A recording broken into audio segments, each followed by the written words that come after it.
আসসালামু আলাইকুম বন্ধুরা, আজকে আমি চলে এসেছি নেত্রকোনা বাইপাসে। আর ভাই সত্যি বলছি, নেত্রকোনার মধ্যে এটা একটা ভাইরাল স্পট। যারা এখনো আসো নাই তারা অনেক বড়।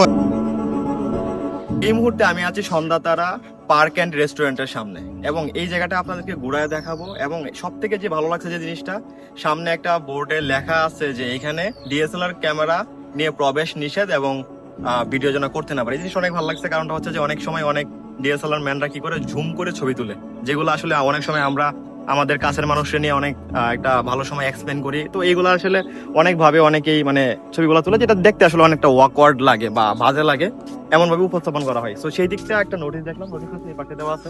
তো এই জিনিসটা কিন্তু অনেকটাই বেশি ভালো লাগছে। বন্ধুরা, আপনারা দেখতে পাচ্ছেন এটা হচ্ছে নেত্রকোনা বাইপাস। এখানে সামনেই আছে সন্ধ্যাতারা রেস্টুরেন্ট এবং তার পাশে হচ্ছে জলতরঙ্গ ফুড পার্ক। আমি আজকে সকাল সকাল ঘুম থেকে উঠে চলে এসেছি এখানে। সকালবেলার পরিবেশটা ভাই একদম অন্যরকম, চারপাশে শান্ত বাতাস, ঠান্ডা হাওয়া, আর জায়গাটা একদম ফ্রেশ লাগতেছে। কিন্তু ভাই একটা সমস্যা হয়েছে, এখনো সকাল, এতটাই সকাল যে রেস্টুরেন্ট গুলো এখনো বন্ধ আছে। ভাবছিলাম এসে নাস্তা করব, তবে বন্ধ থাকলে সমস্যা নাই, কারণ জায়গাটার বাহির থেকে ভাই অনেক সুন্দর ভিউ পাওয়া যায়। এই মুহূর্তে আমি দাঁড়িয়ে আছি নেত্রকোনা বাইপাস, এবং আমার পিছনে যেটা দেখতে পাচ্ছেন এটা হচ্ছে সন্ধ্যাতারা পার্ক অ্যান্ড রেস্টুরেন্ট, আর আমার ওই পাশে সামনে হচ্ছে জলতরঙ্গ ফুড পার্ক। তো আজকের ভিডিওটা শুধুমাত্র এই বাইপাস এবং জলতরঙ্গ ফুড পার্ক এবং হচ্ছে যে সন্ধ্যাতারা হোটেল অ্যান্ড পার্ক নিয়ে হচ্ছে যে টোটাল এই ভিডিওটা। বন্ধুরা, এই জায়গাটা এখন নেত্রকোনার মধ্যে অনেক ভাইরাল, কারণ এখানে পরিবেশটা সুন্দর, খোলামেলা জায়গা, ফ্যামিলি নিয়ে আসা যায়, বন্ধুদের সাথে আড্ডা দেওয়া যায়, আর ছবি তোলার জন্য তো একদম পারফেক্ট। সত্যি বলছি ভাই, সকালবেলায় এখানে আসলে মনটা ভালো হয়ে যায়। এমন জায়গায় নেত্রকোনা থাকাটা আসলেই সুন্দর ব্যাপার। ইনশাল্লাহ আরেকদিন আমি আসবো,